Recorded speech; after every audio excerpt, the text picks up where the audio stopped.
Apakah hukum letak nama anak dengan nama yang tak ada makna? Makruh dengan tak ada makna. Haram dengan makna yang tidak baik. Ingat, kalau orang kafir masuk Islam, dia tak wajib tukar. Tak wajib. Yang wajib tukar bila nama kafir itu nama yang tidak baik.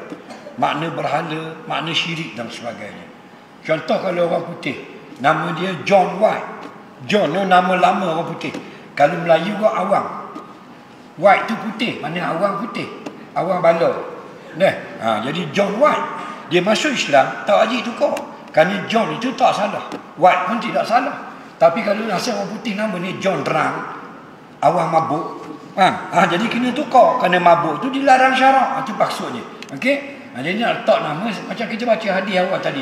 Wa ahsinu asma'akum. Elokkanlah nama-nama kamu. Elokkan nama.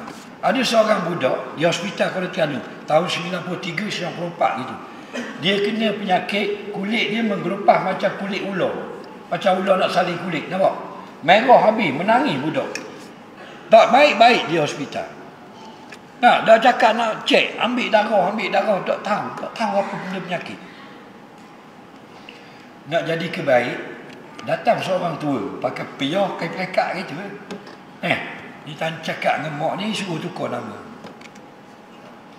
Tukar nama, tak ada window, licin kulit. Tak skor. Itu dah. Wa ahsinu asma'akum. Letak nama yang baik.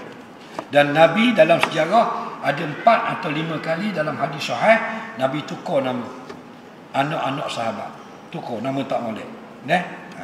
Jadi sebelum letak nama, kita tanya orang pandai-pandai dulu.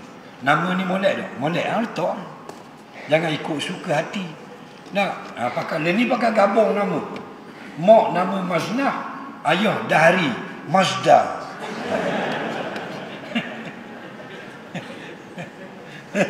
Ada ambil ayah ambil depan, mak ambil belakang. Ada tengok? Ayah Tarmizi, mak Norizam, Tarzan.